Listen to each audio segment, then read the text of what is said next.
Alright, good morning, good afternoon, whatever time it is you're watching this. So, we are going to break down this DBQ on Andrew Jackson. So, I have the DBQ up, you should have the paper version, but you gotta remember we have to start by looking at the question because the question is the gift. You just have to unwrap it and you have everything you need to answer it and get a good grade. You just have to figure it out. Alright, so Jacksonian Democrats viewed themselves as the guardians of the United States Constitution. First gift.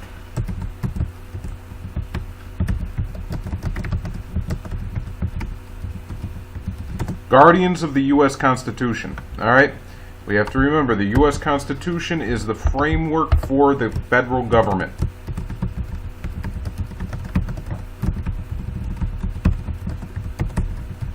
So basically, the Jacksonian Democrats view themselves as the protectors of the United States, the protectors of the government that's holding everything together, and this document that is holding everything together. All right? Next, political democracy. Okay? Voting for your representatives, the people say in government, right?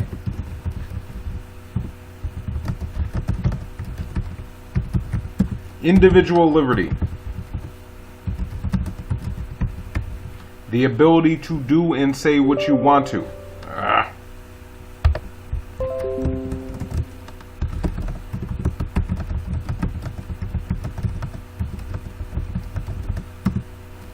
Equality of economic opportunity.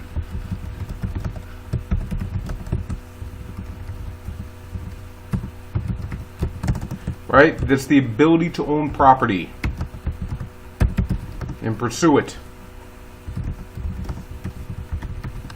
Alright, so Jacksonians view themselves as the protectors of these things. They view themselves as the protectors of the government. They view themselves as the protectors of people being able to say what they want to say, of people being able to do what they want to do, people being able to go out and pursue their dreams and their own happiness and being able to have an opportunity to do that. Alright, so in light of the documents and your understanding of knowledge of the 1820s and 1830s, to what extent? Remember, to what extent, how much, how little?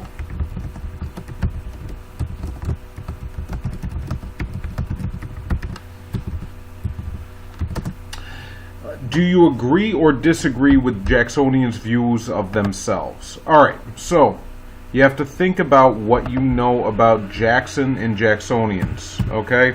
So, are they the guardians of the framework for the federal government? Do they believe that people have the right to say and do what they want to do and pursue their own happiness and all that stuff? Well, there is a degree to that. You just have to think about who is the greatest beneficiary under Jackson. Is it all Americans? Okay? Who are we talking about when we say that Jacksonians view themselves as these things? Who is it for? Alright? Are all people equal under Jackson? And you got to remember the way you get your points on this essay. Alright? So you start out with looking at that context point. The context point is what is going on in history at this time, which helps make all this make sense. You have to remember what helps get Jackson elected. Okay, go back to those notes. You see the expansion of the right to vote, so that now by the 1820s you have poor whites who don't own land who are voting for the first time.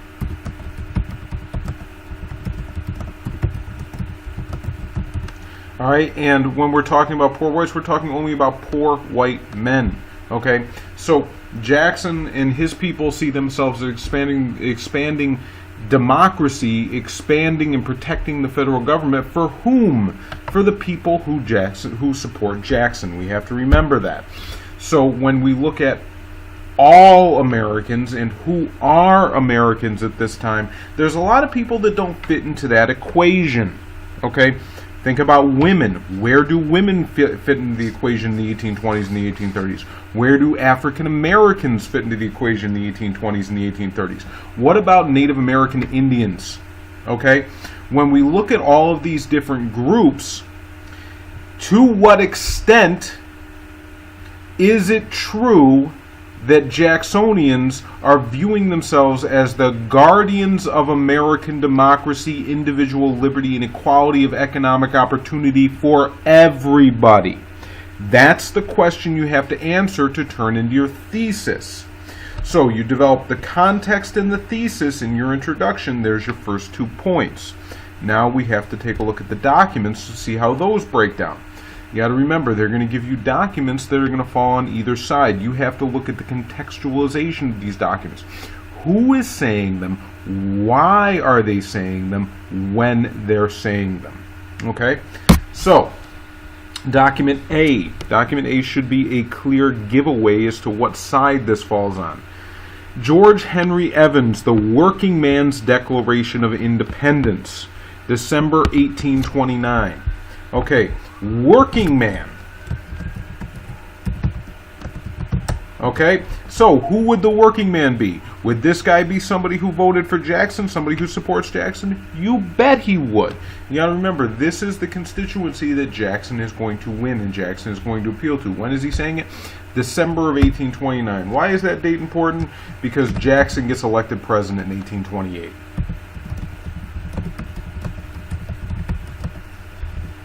So this is at the beginning of Jackson's presidency. It's when optimism is going to be high for what Jackson is going to do for this group of people who have had no say in government before, the poor white men who elected him. So let's take a look and see what this document says. You got to remember, when these documents, there's going to be a whole bunch of stuff there. All right, and sometimes you just have to look for that one or two sentences where it comes out and the entire thing makes sense. That's what you got to focus in on. Okay, don't get intimidated by a bunch of big words. They just are trying to intimidate you. All right, so let's look at the document. We hold these truths to be self-evident, that all men are created equal, that they are endowed by the Creator with certain unalienable rights, that among these are life, liberty, and the pursuit of happiness, that to secure these rights against undue influences of other classes of society, prudence as well as the claims of self-deference dictates the necessity of organization of a party who shall by their representatives prevent dangerous combinations to subvert these indefensible fundamental privileges. All experience has shown that mankind in general, and we as a class in particular, are more disposed to suffer while evils are sufferable than to the right themselves. By opposition which the pride and self-interest of unprincipled political aspirants with more unprincipled zeal and religious bigotry will willfully misrepresent. But when the long train of abuses and usurpations take place, all invariably tending to the opposition and degradation of one class of society, and that the unnatural and inubiquitous exaltation of another by political leaders, it is their right, it is their duty to use every constitutional means to reform the abuses of such government and provide new guards for their future security. Okay. The important part is the last part right down here. They start off, we know, with the Declaration of Independence. What are they going against? What are they saying here? They're basically saying that government has been protecting the rich. And the government has been working for the rich against the working class. That's basically what this document is saying. And now this document is saying it's time for the working class to take government and basically use it for the working class instead of against it. Basically, this guy is saying now it's our time, right? Now it's the working man's time. It's not time for these rich people to rule. It's time for the working man. So this is going to be a document that is firmly in support of the view that Jacksonians are the guardians of American democracy. And for some people, they certainly were. All right, let's go on to Document B. Document B is Jackson's message vetoing the Bank of the United States. We have to remember why he wanted to veto the Bank of the United States. With lending in the West, it was vilified in the West. Jackson himself was from Tennessee, so he's from a Western state. This is from 1832 when they tried to renew the bank's charter. He basically says, I sincerely regret in the act before me that I can perceive none of the modifications of the bank charter which are necessary, in my opinion, to make it compatible with justice, sound policy, or the Constitution of our country. He's basically saying the bank is unconstitutional. And that was an argument that was thrown out there in 1790 when they initially wanted to authorize a bank. A lot of people were saying this bank is not constitutional. The present Bank of the United States enjoys the exclusive privilege of banking and almost a monopoly of foreign and domestic exchange. It appears that more than a fourth part of the stock is held by foreigners, and residue is held only by a few hundred of our citizens. So foreigners own it. Okay, it's not even Americans that own it. He's using nativist rhetoric to basically say the bank is a bad thing. Of the 25 directors of the bank, 5 are chosen by the government and 20 citizen stockholders. It is easy to conceive that the great evils of our country in institutions might flow from such concentrations of power in the hands of a few irresponsible men.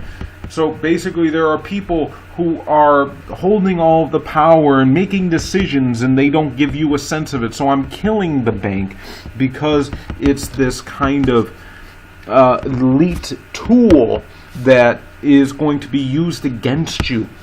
So I'm vetoing the bank basically because our country needs it. Government is too selfish and our country needs it. And then on document C, we have the opposite view by Daniel Webster. In July of 1832, Webster is a very influential senator. He's from the North. And what is he going to say? This evil, I'm going all the way down here to the juicy part. This evil is not all. It manifestly seeks to inflame the poor against the rich. It wantonly attacks whole classes of people for the purpose of turning them against the prejudices and the resentments of the other classes. It is a state paper which finds no topic too exciting for use, no passion too inflammable for its address and its solicitation. So basically, Daniel Webster is saying Jackson is just using the bank to whip up the support of his base so that he can use that for more power. That's all that's Webster's saying. Webster's saying Jackson doesn't give a crap about the ordinary people. He's just using this to whip the people up so that he can basically turn people against each other instead of having Americans all joined together as one. And then in that he can use that to grab more power for himself. So Webster's saying doesn't care about anything. Let's go to document D. Document D is going to be impartial. You have a British author reporting on her 1834 visit to the United States. So this is a British person. This is a foreigner. What do foreigners say is going on in Jacksonian America? All right. I have been less than 3 weeks in this country and was a state of something of awe at the prevalence of not only external competence but intellectual ability. I'm shocked at how smart the people are. The striking effect upon a stranger of witnessing for the first time the absence of poverty, of gross ignorance, of all servility, and of insolence of manner cannot be exaggerated by description. So people here, there's no poverty. People are doing very well. I've seen every man in the town an independent citizen. Every man in the country is a landowner. And I had seen villages in the newspaper had their newspapers and factory girls their libraries. I witnessed the controversies between the candidates for office on some difficult subjects. So basically, everybody has a stake in things. Everybody is educated, and basically everybody is doing well. Okay, so basically, this is saying that the people want to be involved with democracy, that they want to have a say in government, that they want to be engaged in politics. So that's what the British people are saying, that these Americans, the ordinary people, they want to be involved, and they're doing very, very well. All right, moving on to document E. Document E is a New York City businessman and a Whig politician. Okay, so the Whigs are going to be an opposition party which is going to emerge to counterbalance the Jacksonian Democrats. So this is a guy who is against Jackson, and he is describing riots in eastern cities in the 1830s. So basically, we can already infer that the people who are not supporting Jackson, they're not going to support him because they're saying there are people rioting in the streets.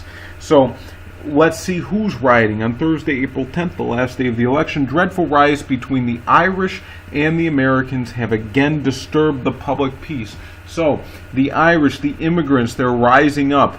Okay, I happened to witness this disgraceful scene which commenced the warfare. A band of Irishmen of the lowest class came out of Duane Street in the 6th Ward, armed with clubs, and commenced a savage attack upon all. There was such severe fighting, and many persons were wounded and knocked down. In a few minutes the mob returned with a strong reinforcement, and the fight was renewed with the most unrelenting barbarity. And then in Philadelphia, the spirit of the riot and insubordination to the laws which lately prevailed in New York has made its appearance in the orderly city of Philadelphia, and appears to have produced causes equally insignificant, hostility to blacks and to indiscriminate persecution of whose skins were darker than their enlightened fellow citizens. So the Irish are rioting in the cities, and they're rioting against black people, and basically the cities are in chaos. So this is going to be something that is going to be saying that, yeah, Jackson's policies are not working because the Irish and the blacks are pretty much, going after each other. All right, document F. Document F points to the nullification crisis. I steer you to your notes on the nullification crisis. All right, and this is the acts and resolutions of South Carolina. Basically, this is South Carolina saying we are not going to follow the tariff. And you know what Jackson's response is. Jackson's response is he's going to threaten warships, and he's going to say you must follow these laws, you must follow this because it goes by the Constitution. And he's going to be prepared to use the military to use the military to basically stand up for what the federal government stands for. All right. Now, document G is another stark example. Document G is showing us the Trail of Tears. All right, going back to what Americans is Jackson defending? Okay, and whereas he was willing to use troops to defend the federal government in South Carolina, he's using troops to escort Native Americans, law-abiding Native Americans who actually won a Supreme Court decision to stay on their land, but Jackson still ordered their removal anyway here in the Trail of Tears, going into Indian removal. So what Americans is Jackson for? And last but not least, we have document H. Roger Taney's opinion Supreme Court case, Charles River Bridge versus Warren Bridge, 1837. Let's take a look at this one. The interest of the great body of the people in the state would, in this instance, be affected by the surrender of a great line of travel to a single corporation, with the right to exact toll and exclude competition for 70 years. While the rights of private property are sacredly guarded, we must not forget that the community also has rights, and that the happiness and well-being of every citizen depends on their faithful preservation. The Charter of 1875 to the proprietors of Charles River Bridge confers upon them ordinary faculties of a corporation for the purpose of building a bridge, and establishes certain rates of a toll to which the company is authorized to take. There is no exclusive privilege given to them over the waters of the Charles River below, or to below their bridge, no right to erect another bridge themselves, nor prevent any other persons from erecting one. No engagement from the state that another should not be erected, no undertaking not sanctioning competition. Basically, this is saying that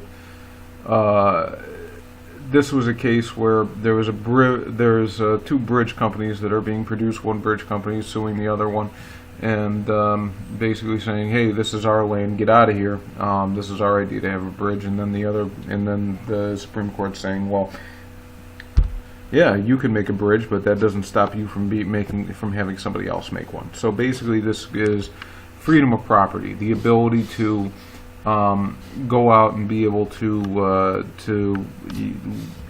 make yourself happy to set up a business and not have that business being impeded.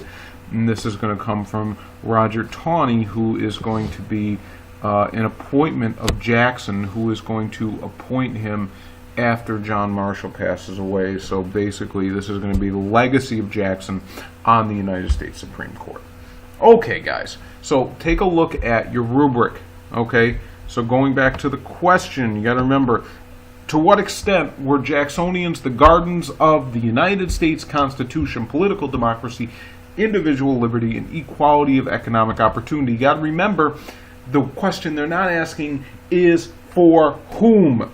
That's how you should look at this question. Okay, who are they protecting? Who are they fighting for? Who are they protecting for? Is it all Americans, or is it a subset of Americans? Okay, you got to remember, you need that contextualization. You need to start the essay off in the time period that all of this is happening, so you can make sense of it. Why was this debate happening in the 1820s and the 1830s? Why did a guy like Jackson get elected in the first place?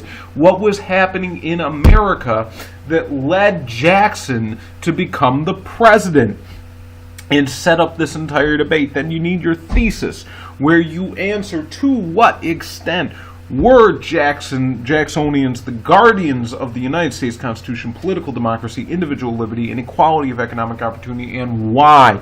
You got to use at least 6 of those documents to support your thesis. 3 of these documents, you have to go into depth with the content, and you have to show how that is being used to support your thesis. And then at least 3, you have to get into who is saying these documents and why are they saying them. So why is Jackson saying what he's saying? Why is Webster saying what he's saying? Who are making these documents and why? And then you need one additional piece of outside relevant historic information which backs up your thesis. That's your outside information. You get that easily when you get into the Trail of Tears, or maybe the nullification crisis, or even the Bank of the United States. All right, there's several different angles you could take that. And then just how coherent, how overall does your essay make sense? All right, so have a strong thesis. Pick a couple of these things to go on. Remember, you need to use at least 6 documents. So take a look here, okay? You know Trail of Tears. You know nullification, right? You definitely know the bank. So what? That's 4 documents there. This document here, that's 5, and then get 1 or 2 of these in here. That's 6 at least. All right, you got 8 documents to work with. You got plenty of documents. Work this, okay? Remember,